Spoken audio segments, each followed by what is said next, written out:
Everyone, good morning. তোমরা সবাই কেমন আছো? আশা করি সবাই ভালো আছো, সুস্থ আছো। আমি টুম্পা, আমার নতুন একটা ব্লগে তোমাদের সবাইকে অনেক অনেক স্বাগত।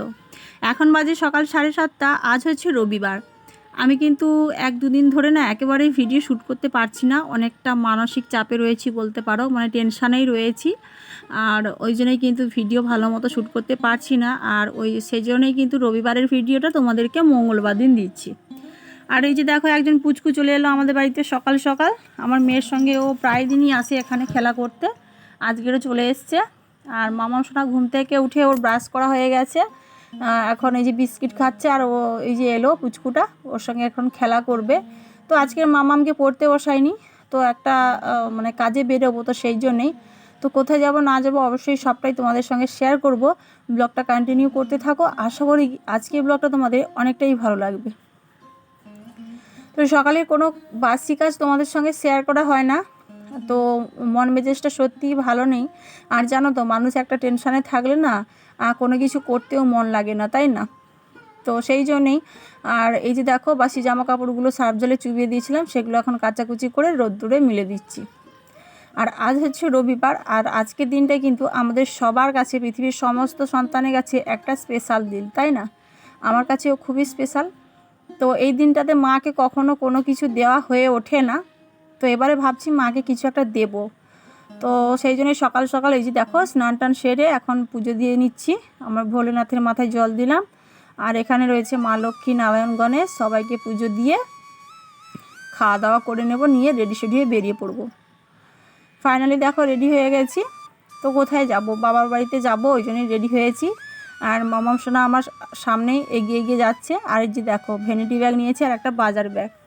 তোমরা কি কখনো বাবার বাড়িতে যাওয়ার সময় কখনো বাজারের ব্যাগ হাতে নিয়ে গেছো? তো পর্যায়ক্ষেত্রে নিয়ে যেতে হয়, ধরো না কোনো সবজি নিয়ে যাবো বাবার বাড়িতে, তখন নিয়ে যাওয়া যায়, কিন্তু এমনি খালি ব্যাগ তো নিয়ে যাও না, তাই না?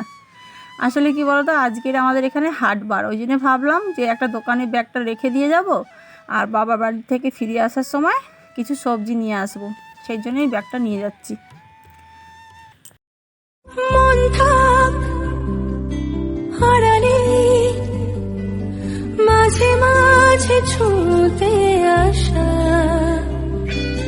জানি হাত বাড়ালে ধরা দেবে ভালোবাসা। তুমি পথ চেনো পাশে আছি। ফাইনালি কিন্তু আমরা অটো পেয়ে গেছি। আর এই যে দেখো, এখন অটোতে করে যাচ্ছি। আর বাবার বাড়িতে যেতেও আমাদের খুব একটা সমস্যা হয় না, যেহেতু হাই রোডের সাইডেই হচ্ছে আমাদের বাবাদের দোকান আর ঘর একসঙ্গেই, তো ওই জন্যই কিন্তু যেতে কোনো অসুবিধা হয় না। আর এদিকে দেখো, ফাইনালি পৌঁছে গেছি বাবার বাড়ির সামনেই। আর এই যে হচ্ছে হাই রোড, আর এই যে বাবার দোকান। আর বাবা এই যে দেখো, টোটো খারাপ হয়ে গেছে লোকের, তো লোক টোটো নিয়ে আসছে, তো ওই গাড়িতেই কাজ করছে আর কি, গাড়ি সারাচ্ছে। আর ভাইও রয়েছে, ওই যে দেখো ছোটো ভাইও রয়েছে। আর এদিকে এসে দেখি মা হচ্ছে কি করছে বলো তো, আদা বাড়ছে। তো আজকের হচ্ছে চিকেন হবে। আমি আসার আগে আমার ছোট ভাই দোকানে গিয়ে, ঘরের মুরগি রয়েছে, তো মুরগিগুলোকে মেরে কেটে একেবারে বাড়ি নিয়ে চলে এসছে। আর মাম্মাম সোনা দেখো দিদুনের সঙ্গে গল্প করা শুরু করে দিয়েছে। আর এই যে দেখছো, বাবার বাড়ির সামনে খোলা মাঠ, তো মা এখানেই বসে রান্না করে। আর এই খোলা মাঠটা দেখতে ভীষণ ভালো লাগে, জানো, কত গরু ছাগল এখানে সারা দিন ঘাস খায়। আর এদিকে দেখো, মা কিন্তু এখন চিকেনটাকে ম্যারিনেট করে নেবে, ওই জন্য কিন্তু চিকেনের মধ্যে পেঁয়াজ কুচি, লবণ, আর হলুদ গুঁড়ো, লঙ্কার গুঁড়ো, আর হচ্ছে দিয়েছে তোমার, আর কি দিয়েছে, টক দই আনেনি, মনে নেই ভাইরা আনতে, তো ওই জন্য মা একটা লেবু কেটে দেবে ওর মধ্যেই। আর তোমাদের বলেছিলাম না, আমার মনটা ভালো নয়, টেনশানের মধ্যে রয়েছি। হ্যাঁ, টেনশানের মধ্যে রয়েছি গো, খুবই টেনশান। আমার মামা দাদু হচ্ছে ভীষণ অসুস্থ, তো হসপিটালে ভর্তি রয়েছে। আমার বাড়ির থেকে 10-15 মিনিট গেলেই হচ্ছে হসপিটাল, তো ওখানেই ভর্তি রয়েছে। তো দাদুভাই খুব একটা ভালো নেই, ভীষণই অসুস্থ, মানে যখন তখন যা হোক কিছু একটা হয়ে যেতে পারে। তো মা গেছিল আগের দিন মামা দাদুকে দেখতে হসপিটালে। তো দাদুর হচ্ছে কি মানে খাওয়ার থলিতে পাথর জমে গেছে, আর পেচ্ছাপ নালীতেও ইউরিন জায়গায় হচ্ছে পাথর জমেছে। তো ওই জন্যে দাদুর একটু বয়স হয়ে গেছে, আর দাদুর আগের কিন্তু হার্টের সার্জারি করা ছিল, তো ওই জন্যে ডাক্তার বলছে যে আর কোনো অপারেশন করাই যাবে না, যেহেতু দাদুর শরীরের কন্ডিশনটাও খুব একটা ভালো না। তো ওই জন্যই কিন্তু আমরা সবাই টেনশানে রয়েছি। আর ফাইনালি কিন্তু চিকেনটা আমার মেয়ের জন্যই করা হচ্ছে। ও কিন্তু চিকেন খাবে বলে ওর দাদুভাইকে মানে মামা দাদুকে ফোন করে বলেছিল যে দাদুভাই চিকেন খাবো, সেই জন্যই কিন্তু ভাই দোকান থেকে মুরগিটা কেটে এনেছে। নাহলে কিন্তু আমাদের মন মানসিকতা একেবারেই ভালো নেই, মানে বাধ্য হয়ে কিন্তু চিকেনটা হচ্ছে, মাম্মাম বায়না ধরেছিল বলে। নাহলে এমনিতেও চিকেন হয়, কিন্তু টেনশানের মধ্যে রয়েছি বলে এগুলো খেতেও ইচ্ছে করছে না জানো। তো যাই হোক, টেনশানের কারণটা তোমাদের সঙ্গে শেয়ার করলাম। আর আজকে তো মাদার্স ডে, আর সবার কাছে খুবই স্পেশাল একটা দিন, আমার কাছেও খুবই স্পেশাল, কারণ আমাদের মায়েরা যদি না থাকতো আমরা কিন্তু কখনোই পৃথিবীর আলো দেখতে পেতাম না, তাই না? আর এত আদর যত্ন ভালোবাসা দিয়ে মানুষ না করলে আমরা বড় হতে পারতাম না, হয়তো কবেই মারা যেতাম, তাই তো। তো সেই জন্যেই ভাবলাম চলো মাদার্স ডেতে, আজকে তো রবিবার এমনিতেই বাড়িতে রয়েছি, তো মার সঙ্গে একবার দেখা করে আসি। তো ওই জন্যই মেয়েও বায়না ধরেছিল মামা বাড়িতে আসবে, সেই জন্যই চলে আসলাম। আর মা দেখো এখন চিকেনটাকে কষিয়ে নেবে, সেই জন্য মশলাগুলোকে ভালো করে তেলের মধ্যে কষিয়ে নিচ্ছে, মানে ওই আদা রসুন পেঁয়াজ এগুলোকে।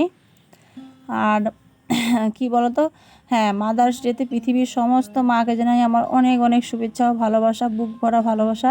সবাই ভালো থাকো, সুস্থ থাকো, এই কামনাই করি ঈশ্বরের কাছে। তো মায়েরা ভালো আছে বলে কিন্তু সন্তানেরা ভালো থাকে, মায়েরা যত্ন করেই বলেই কিন্তু আমরা ভালো থাকি, তাই না? আজকের মা হয়ে বুঝতে পারছি যে পৃথিবীতে মায়ের মূল্য কতটা। যাদের মা থাকে না তারাই বোঝে যে মা হারানোর যন্ত্রণাটা কতটুকু, তাই না? মানে কত বড় একটা যন্ত্রণা।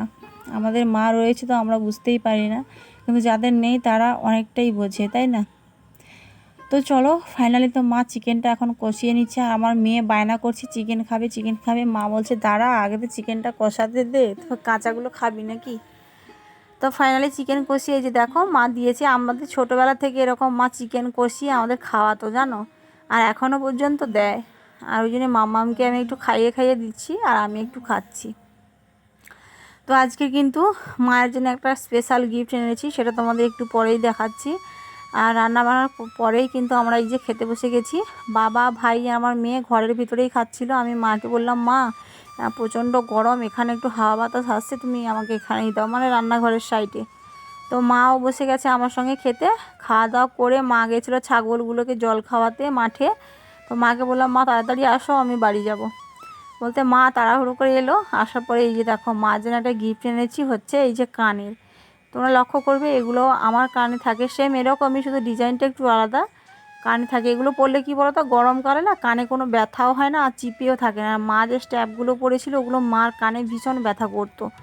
আর মা সবসময় আমার কানেরটা দেখে বলতো তোর কানেরটা না ভীষণ ভালো, আমি একটা নেবো থাম। তো মার কাছে পয়সা তেমন মানে থাকে না, বা পয়সাটা মানে হয়ে ওঠে না এটা নেওয়া। তো ওই জন্যে ভাবলাম চলো আজকে তো মাদার্স ডে, মাকে কখনো কোনো কিছু গিফট করাই হয় না, তো আজকের একটা গিফট করি। আসলে আমি না হচ্ছে বড় সন্তান, মানে আমাদের বাড়ির মধ্যে সবথেকে বড় আমি।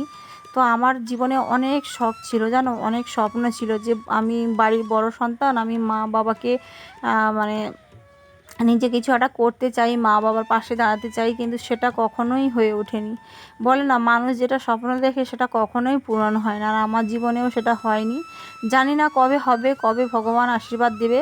তবে তোমরা যদি আমাকে আশীর্বাদ করো, আমার পাশে থাকো, আমাকে সাপোর্ট করো, আমি জানি আমি একদিন না একদিন আমার মা বাবার পাশে দাঁড়াতে পারবো, মা বাবাকে একটু হেল্প করতে পারবো, বা ভাইদের একটু হেল্প করতে পারবো। এদিকে দেখো রেডি সেডি হয়ে বেরিয়ে পড়েছি বাড়ি যাব বলে। আর ফাইনালি আমরা বাড়িতে চলে এসেছি। বাড়িতে এসে সন্ধে ঘরে ঝাঁট দিয়ে সন্ধে প্রদীপ জ্বালিয়ে আমি একটু রেস্ট করছিলাম। আর মাম্মাম কিন্তু ওই বাড়িতে গেছে, ও ঠাম্মির বাড়িতে তো গেছিলো, তো আবার বাড়ি চলে এসছে। আসার পরে যে দেখো খাবারটা এখন বেড়ে নিচ্ছি। মা দিয়েছিল একটু চিকেন, তো সেটাই এনেছি। আর একটু ভাত বসিয়েছিলাম, এই যে ভাতটা এখন বেড়ে নিচ্ছি। এরপরে কিন্তু আমরা খাওয়া দাওয়া করবো। তো চলো বন্ধুরা আজকের ব্লগটা কিন্তু এখানেই শেষ করছি।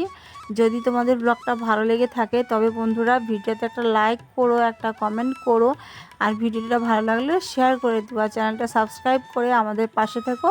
আর পাশে থাকা অল নোটিফিকেশানটা অন করে দিও, যাতে সবার আগে তোমাদের কাছে আমার সমস্ত ভিডিও নোটিফিকেশানটা পৌঁছে যায়। আমি জানি না তোমাদের আমার ভিডিও কেমন লাগে। যদি তোমাদের ভিডিও ভালো লাগে অবশ্যই একটা কমেন্ট করো, তাহলে কিন্তু খুব খুশি হব, বুঝলে। তো চলো, সবাই ভালো থাকবে, সুস্থ থাকবে, দেখা হচ্ছে পরবর্তী ভিডিওতে। ততক্ষণ সবাই সাবধানে থাকো, ভালো থাকো। চলো, সবাই ভালো থাকো, গুড নাইট। আর এই যে দেখো, আর মেয়ে খাবে না চিন্তা করছে। টাটা।